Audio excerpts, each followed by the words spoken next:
hey man, say man, this is something that sometimes we get too involved with what's going on in society and think that we supposed to think that people are supposed to act the way we will act in a situation. And sometimes we get, we would think that everybody, would react like us. But I remember when OG told me, I was like, man, why these dudes ain't, you know what I'm saying? And they ain't moving right, you know what I'm saying? And the OG told me, he said, man, you're going to always be mad if you think somebody's supposed to act the way you supposed to act. You know what I'm saying? So I think in situations that when, if you grew up outside, right? And I think that's the problem with this era is that everything, they get a lot of their behavior from social media. Back in the day when you had to go outside, you learn behaviors, right? You learn, like back in the day, you don't have this no more. They don't have freshman day. When the freshmen got hazed and all that, another thing is like when you don't TP nobody homes no more. Let me see, bullying. Right now it's like we're in the Twilight Zone, right? It's like Revenge of the Nerds. It's where today is to the point where the weakest among us has the loudest voice.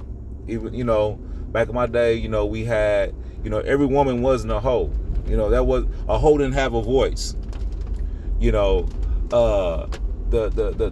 cock blocking dude didn't have a voice. Women didn't even listen to that dude. It was like, this dude's corny. You know what I'm saying? The Derrick Jackson of the world. You know what I'm saying? Like, that dude would have had no earplay from women back in the day. But today, since nobody is so social, today's society is so antisocial. So of course we're gonna see certain behaviors, and we'll be like those who at an age bracket would notice that and be like, man, why we shocked? But we gotta realize yesterday is not today. You see what I'm saying? And the thing about it, E40 said something in one of his raps. He said, we're gonna come back in style.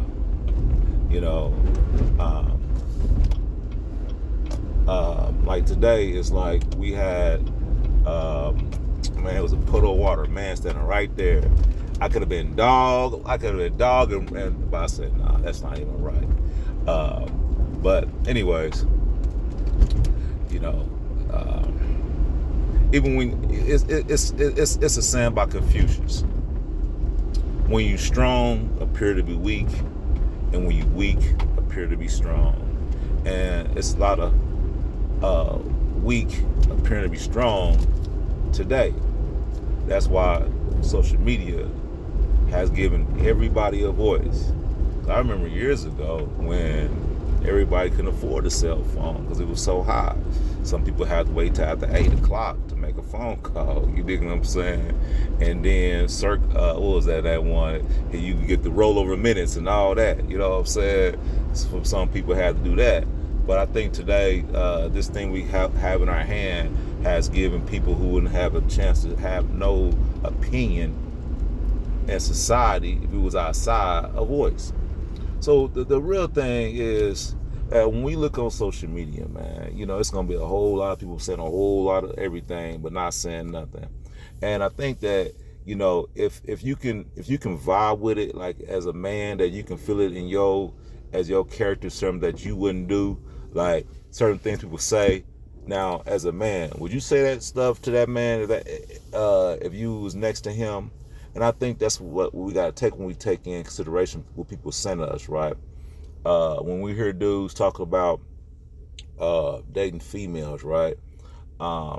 speaking down on certain things. Now, I ain't never been married, but I have nothing against marriage. Majority of my friends are married, but I respect their vows. Like when we go out, I don't try to do anything to influence him. You know, he's a grown man. I can't influence a grown man to do anything, but I respect that situation. You dig what I'm saying? Or when I go over to his home with his kids, he has daughters. Every woman that I meet, I don't bring every woman that I meet over to his home because he has a young daughter, and his young daughters see me as uncle. You dig what I'm saying? So we have to do things and listen to the people that's speaking to us, right? And it's a song by Richard Factor. Money don't make you a real one. So we a lot of times we like to listen to people because we think because he has money, he has something to say. No, you know, he can tell you about, okay, how can how can I make some money? Let him give you that advice. But a lot of the times, guys who give money thinking that they have relationship advice. No, man, you know damn well if you didn't have money, you wouldn't have no woman. Because we all know that there's a lot of guys, NBA players, millionaires, billionaires, that that their woman end up sleeping with the pool guy, the mechanic, and all that. Jeff Bezos is way richer than Leo DiCaprio. You don't know European names like that, but that Jeff Bezos dude, him and his girlfriend was at an event. The way Jeff Bezos' old lady was looking at that actor, shit, come on now, and Jeff Bezos has 5 times the more money that dude has. So never think that because you have money that you're gonna keep a girl. And don't think because, and I say, and sometimes the money you have, the lack of money, the game you got don't keep the woman. You know what I'm saying? But what's gonna keep that woman is true. Like, and that's why I say, man, society is the lack of manhood is prominent right now, and we got to, on some real men, don't get so emotionally tied to people and the way they respond to certain things, because we're gonna be disappointed, man. Like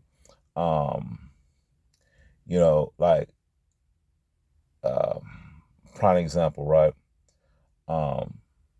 Wilder versus Fury thing, right? Yes, I was, the man was cheated, man. I got, emotionally attached to that, because when you see a man with the heart of a lion that will move like you move, and he don't get what he deserves, because people fear a man. And I don't mean by man, you ain't got to be highly aggressive, but a man stands on his principles. A man has integrity.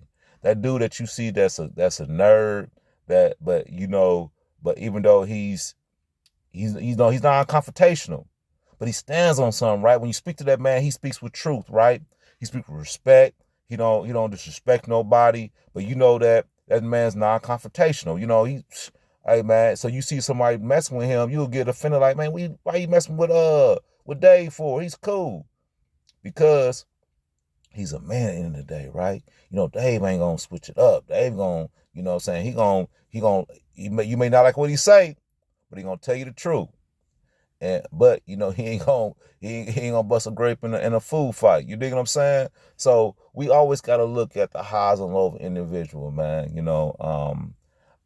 And this is what and a lesson to learn, right? And this is what you have to learn. And check this out. I'm gonna use this as an example of Spence versus Terrence Crawford. And I learned this: never push a man to fight. Never push a man to fight. If you got to chase a man down to fight him, let it go. Let it go. Prime example. I thought I'd change, right? Story time, right? I thought I'd change. And, because I feel like, people don't understand nothing but violence. You try to come to peace, they don't understand it, they try to take advantage of you, right? So I try to come to the sense of, let me stop being so highly aggressive.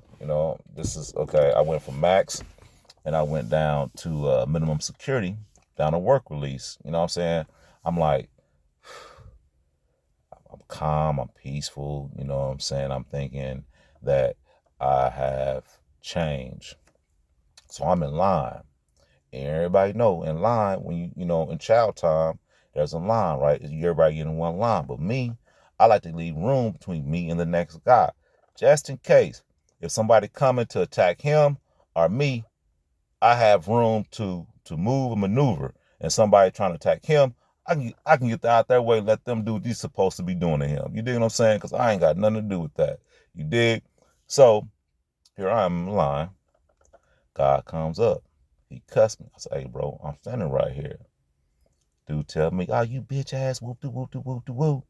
Now, everybody in the joint understands. If you argue, that is seen as a fight and you go into the hole. CO standing right there. I'm letting him argue, talk loud. I ain't saying nothing. We get our trays. We come around the corner.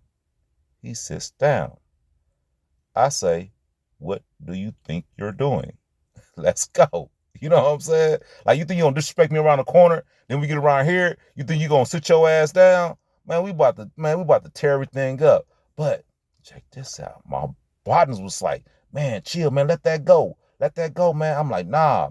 But see, this is why if you're not going to go all the way out, you're not going to crash out, don't go at all.